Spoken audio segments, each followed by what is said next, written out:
Welcome to the 10-year journey sharing a decade of innovation, resilience, and growth. The Grids Dynamite 2026. I'm very happy na sineselebrate natin ngayon ang ating 10th year anniversary.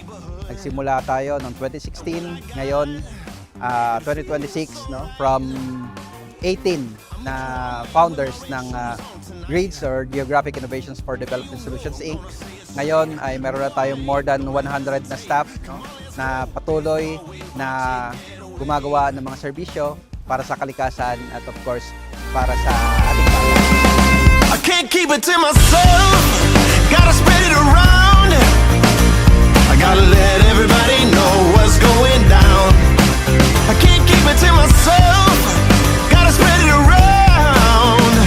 I gotta let everybody know what's going down.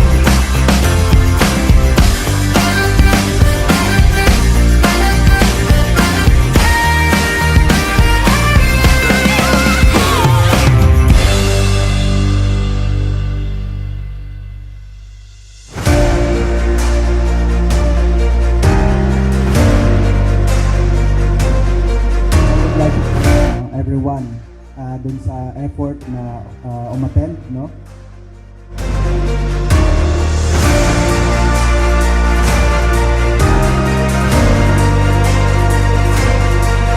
We would greatly appreciate and of course hindi lang yung time ninyo, resources, no? And ang mahalaga naman yung presence ninyo, no? So though meron tayong theme na blue and silver or gray, no? So actually, it doesn't matter, no? Kahit anong suot ninyo, basta umattend kayo.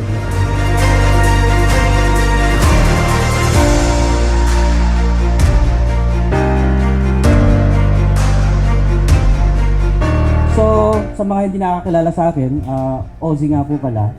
Isa ako sa mga original na members ng GRIDS. So life happened, nagkahiwa-hiwalay kami ng Milben para siyang mahirap na break up. Pero actually hanga din ako sa kanila for actually staying and look at us now, no? Ang dami na natin.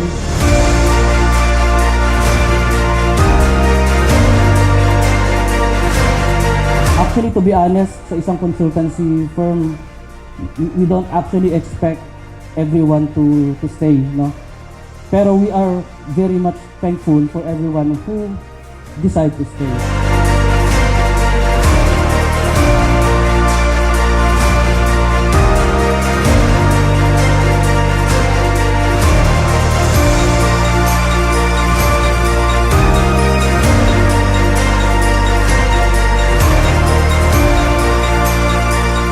We are very thankful to be part of your history. You only get to be a part of GRIDS once. This could be a stepping stone for some of you. This could also be a long-term engagement for some of you.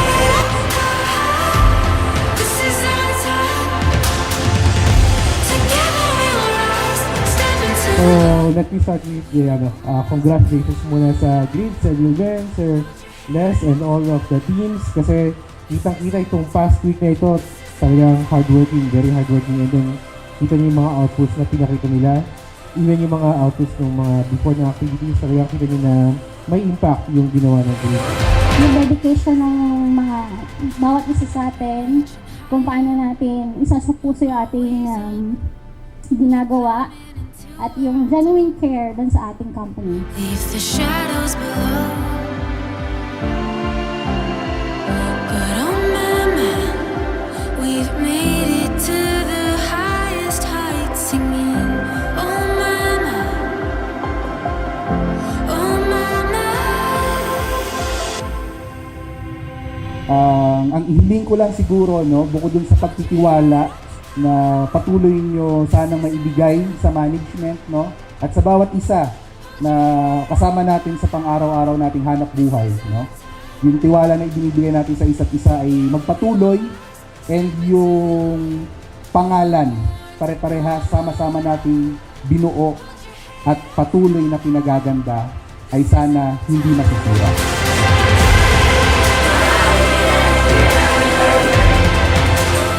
mabuhay ang Greece and hoping sa more projects to come, more blessings, more staff, more advocacy, and makatulong sa nation building.